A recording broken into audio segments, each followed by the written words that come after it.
Hello again, and welcome to the St. Louis Blues Hockey Legends Podcast. Tom Calhoun here to shine a light on the stories of those instrumental in blues history. The Blues Legends Podcast is presented by Sarah Honda, O'Fallon, Illinois. Their sedan celebration is going on now with great deals on Accords, Civics, and hybrids.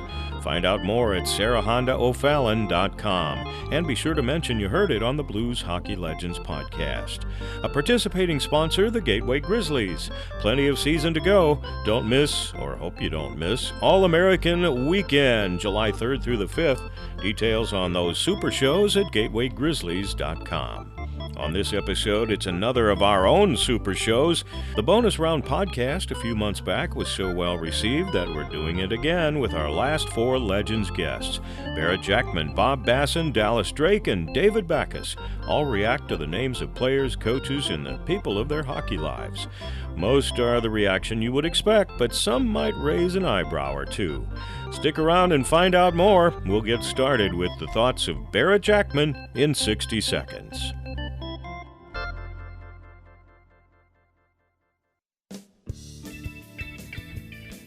Big news from Sarah Honda O'Fallon. It's Sarah's sedan celebration. Accord, Civic, and hybrid deals you will love. Looking for your next ride? Sarah Honda O'Fallon has the Honda lineup covered, from the fun-to-drive Civic to the reliable Accord, plus all the hybrid options to keep more money in your pocket. Their lot is packed with sedans in every color and style you can think of. Want something sporty? Sarah's got it. Need maximum fuel efficiency? Their hybrids deliver without giving up that Honda quality you know and trust. Ready to find your perfect match? Swing by Sarah Honda O'Fallon or browse their deals online. Your new sedan is waiting. And don't forget to mention my name or tell them you heard about it on the Blues Hockey Legends Podcast.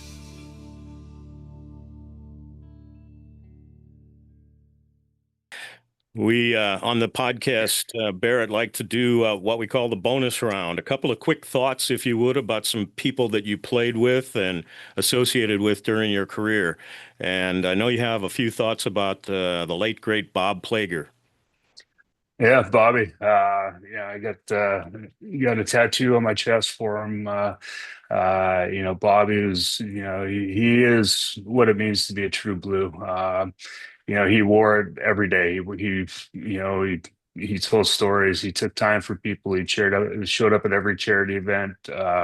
He had time for every fan. He wore his emotions on his sleeve. If you thought a player needed to correct maybe their character or the way they played, he had the respect to go in the dressing room and talk to guys. So Bobby is the epitome of a blues alumni, a blues player, and he will forever be the greatest blue that has ever donned that jersey. And he was happy to see you wear number 5, wasn't he?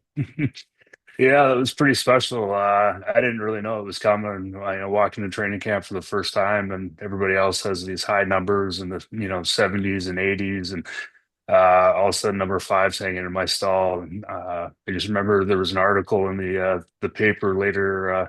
Either that day or the next day, and I read the article, and I was just blown away that he thought not even knowing me, he thought enough to have that number 5 kind of passed along, and that's something I never took lightly. Every time I saw that 5, I knew I had to had the huge shoes to fill, just like Bruce Affleck, and I never took it lightly. How about Brett Hull? What do you have to say about Hully? Hully's the best.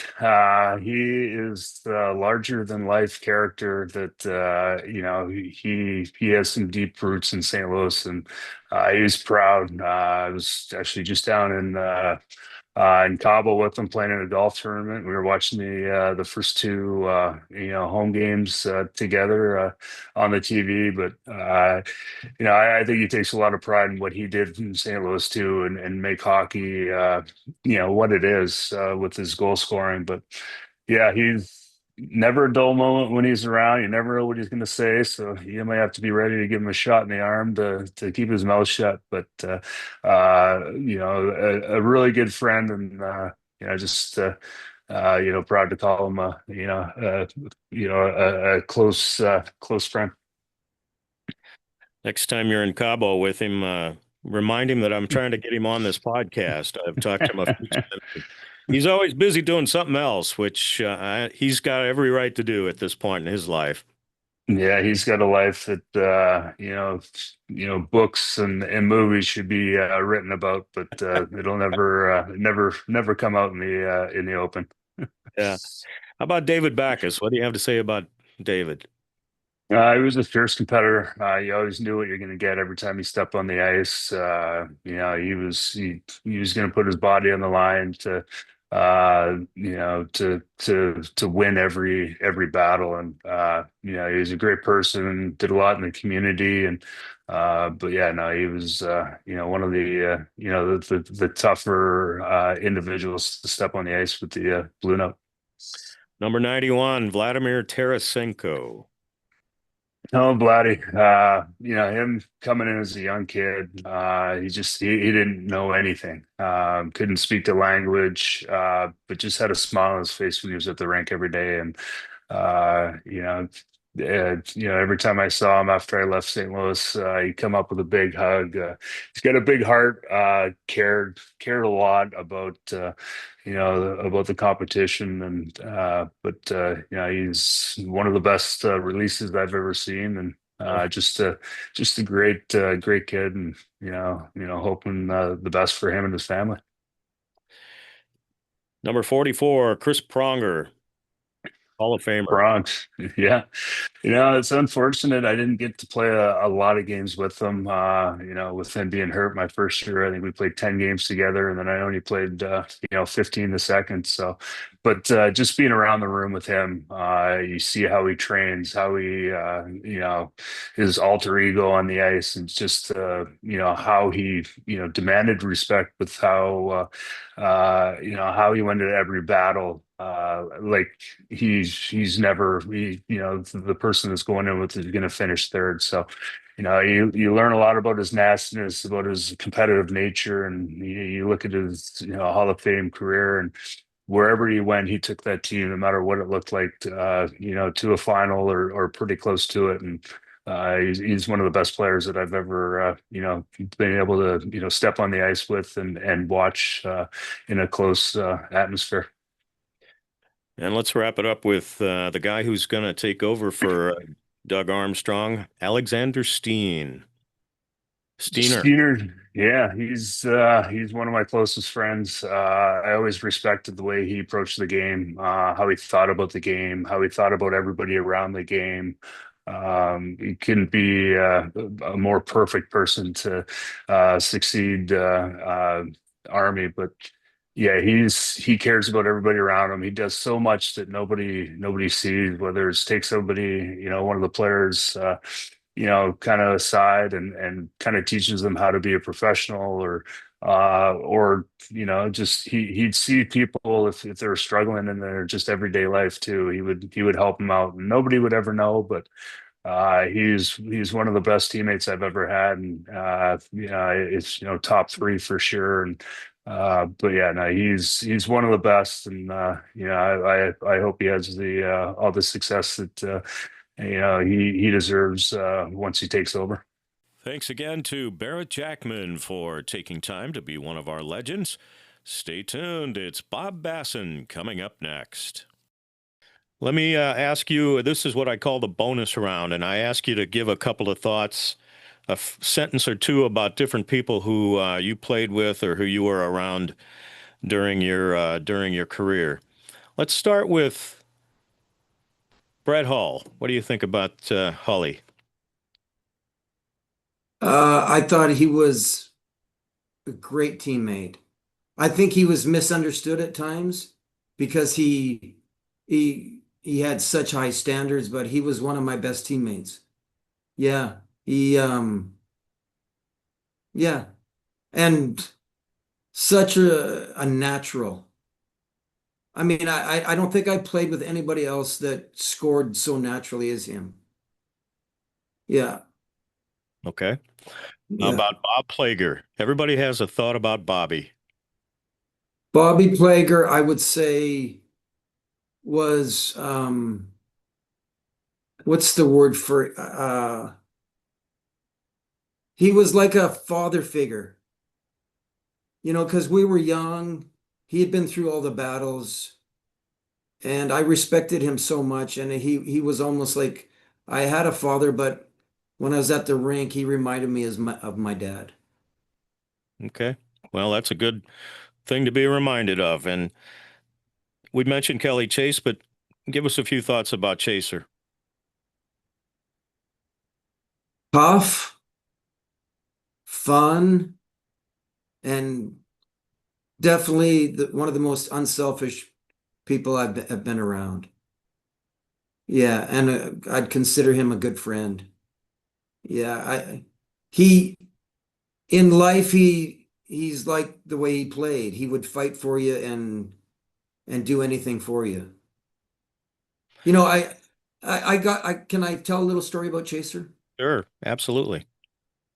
So I called him one day and I said, I know he's good friends with Wayne Gretzky, and I had no expectations. I said, Chaser, we've got this event. It's called the Dallas Stars Big Heart Celebrity Challenge. Um, we'd love to invite Wayne to our event, and I expected a like Wayne's so busy, like actually he said at first, you're not a chance. Then he called Wayne, and pretty soon Wayne was at our event. So I mean, it isn't that's Chaser, right? He knows everybody and he came through. So Yeah, when Garth Brooks shows up at your charity event, you've got a pretty good group on your cell phone. yeah. So how about, I don't know if you got to know him as a person, but we mentioned Bob Probert. Did you know him more as a person or as a player, just a player? Yeah, not as a person. I would say, I mean, fierce and tough, but also respectful. Like he didn't bother me. He knew like if he beat me up, like he'd be disrespectful because I was, like I wasn't in his weight class. So I would say that. Yeah, yeah, Yeah, I got it. feared. We talked about Brian Sutter, and you mentioned the twins are your buddies. Tell us a little bit about Rich and Ron. Yeah, Richie and Ronnie are some of my best friends. They they're unselfish. They they'll pick up the phone anytime you call them if you need something or you want to talk about something. They were highly competitive, all the Sutters, just like all the brothers. Um, and I swear, sometimes like I can't if I speed dial them and I don't know who well, not I know who I'm calling, but they sound just alike. They look alike and they sound alike. They're truly twins for sure. And they're good people. Where do you find them these days? Are they living close to one another somewhere? Yeah, Richie lives in they both live in Alberta. Richie lives in Lethbridge. No, Ronnie lives in Lethbridge. Wait. Ronnie lives in Calgary. Richie lives in Lethbridge. Okay. Yeah. See, I can't even like I can't even tell you Tell where them they live apart because they're anymore twins. anyway. That's great. Thanks to Bobby Bassen for being one of our legends on this bonus round.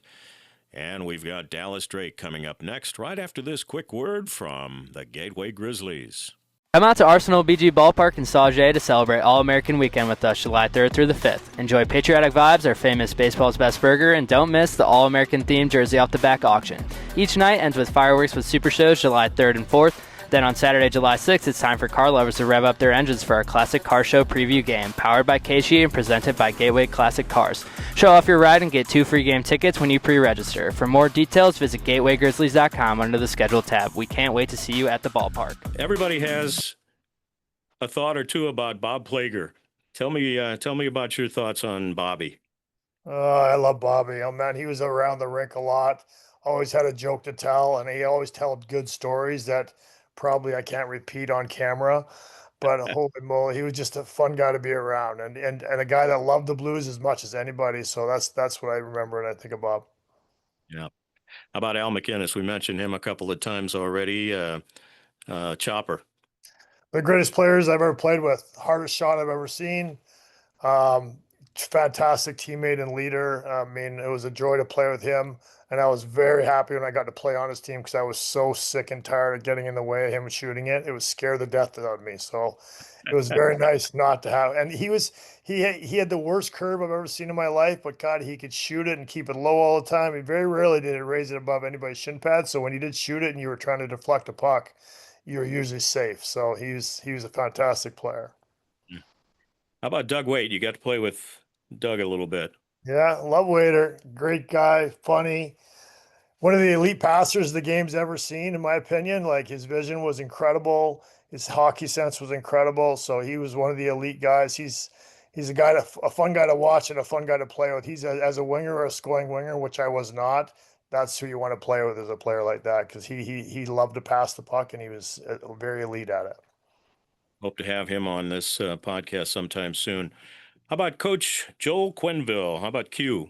Yeah, I'm happy for Q. He's going back to Anaheim this year. So I've said this many times. He's one of the best coaches I've ever had. So in my NHL career, I could probably put him as, in my opinion, he was probably my best coach I've ever had. He was an amazing coach. And the way he treats his players and motivates his players and holds his players accountable, he's an elite coach for a reason. Quick story about him. When he left the Blues and he'd come back into town with another team, and I would happen to run into him. Hey, Tom, how you doing? I mean, he's just one of those people Yeah, that remembers you and a name, and yeah. you don't see that very much. No, you do not. How about Keith Kachuk? Oh, Big Walt. Big Walt. I talk to Walt on a general quite often, actually, and he's one of my best friends to date. And I talk to him every now and then. Obviously, I talk to him a lot during the course of the year and complimenting his boys and stuff like that. But yeah, he's one of my dearest friends. We were roommates for years, and we text back and forth pretty consistently. So yeah, he's a Hall of Famer. He better be in the Hall of Fame too in the next couple of years. I'll be very disappointed in that. He better be in there. He deserves to be in there. Everybody knows he deserves to be in there. So let's hope that's the case. Yeah, we talked a little bit about that when I had him on a little while back, and he says, "Well, if it happens, it happens." He kind of blows it off, but Yeah. man, I know he would like that to happen. Hmm. How about you mentioned Pavel Dimitra a couple of times? How about Pav? What do you remember about him? I just remember a guy with a very sarcastic sense of humor. Obviously, elite hockey player. Just I love Pav off the ice because he was very sarcastic and he said things to players that a lot of guys were, certain players. He wasn't scared to say things to guys, and I love that about Pav. And he could give two shits sometimes of who he's saying it to, and he was pretty much a straight shooter. And boy, was he a good player. I mean, I don't think really people really got a chance to understand how good a player he was. He's a little bit of a late bloomer, but man, he was a guy that he's a point of game player and great teammate. And boy, it was just tragic what happened to him. Yeah, that's awful. A terrible ending to his life and obviously career. So, how about a jokester back in the day that has become executive material later on? Mark Bergevin. Yes, and he is actually, yes, he is a jokester. And I only played for a couple years for Burge, and he was comical. He was one of the guys that could really get a team that wasn't feeling too good about themselves to find a way to feel good about themselves. Whether he said something in the locker room or riding his stick down the middle of the ice in practice, he'd always do something at the right time to elevate the level of sanity your team has. It. Sometimes things aren't going well, and he was one of the guys you wanted on your team that could change that. So, and you know what? He's done very well on the other side of hockey as well. So I wouldn't surprise me one bit if he continues to have the success that he does being a GM somewhere else. Yeah. And we'll wrap it up with a guy who I guess is pretty legendary in the Phoenix market, Shane Doan. How about him? Yeah, Donor. I mean, I don't think you could. I don't. If you don't know Shane, I don't think you understand how much of a quality human being he is. He is like one of the nicest guys. He'll talk to anybody, anywhere, anytime. Whether or not you're Joe Schmo in the street or you're just somebody who's walking by in the rink, he is the most genuine person you will ever meet. And we all know how good a player he was. He was an elite hockey player, but just the type of person that he is speaks so much more than what he was as a hockey player. He's a fantastic individual and great hockey player. You hockey guys tend to fall into that category with me. I've noticed that, and one of the reasons I fell in love with being around the Blues when I got started was, that most of you people are pretty approachable people and down to earth, and I like that from the get-go. Thanks again to Dallas Drake for being one of our bonus round legends. From one captain to another, let's move along to our only American-born captain, David Backes. Everybody's got a thought or two about Bob Plager. What do you have to say about Bobby? Original Blue. He's the heartbeat of the team and the organization, and yeah, it's sad he's gone to not tell his great stories and sometimes offside jokes anywhere he is. He was a dandy. Everybody's got a Bob Plager story. How about David Perron? David's been back and forth with the Blues several times, and one of your teammates. Yeah, 3 trips with the Blues. I would say I'm extremely proud of how he's blossomed into a true professional from a 19-year-old young French kid that showed up at camp really not knowing any of the ways and means of the NHL to now he's the old man teaching others and had one heck of a career for himself. We talked about him a little bit in the podcast, but TJ Oshie, what are your thoughts about Oshie, who just announced his retirement? One of the best teammates and pros that you could, ever ask for in your locker room. A guy that probably made my career happen the way he was unselfish and made everyone around him better. And super happy for his success and his beautiful family he's built. How about Hall of Fame coach Ken Hitchcock? Hitch, I feel like the more guys I talk to after I'm done, that I'm one of the few that really liked Hitch, but a guy that got the most out of his players, that made you bind together, even if it was meant that he was the force you were binding against, and just a consummate hockey X's and O's and motivator, and the real, one of the real all-around coaches that you could have in the game. You saw this guy come on the scene and light things up. Vladdy Tarasenko. Vladdy, another guy I'm proud of how he's, gone from a incredible talent to an all-around player and a great teammate, had some great success in the league. Won a couple cups now and continues to just be a great guy to have in the locker room, always smiling and enjoying his teammates' company. This guy's going to be the GM of the Blues next year, Alexander Steen. Yeah, a hockey, savant that knows the X's and the O's and what needs to be done with the team and the game plan, and another guy that made up for a lot of my mistakes when we played together and made me better and made me look a lot better than I probably was. You mentioned him also during the podcast. Alex Pietrangelo. What about Petro?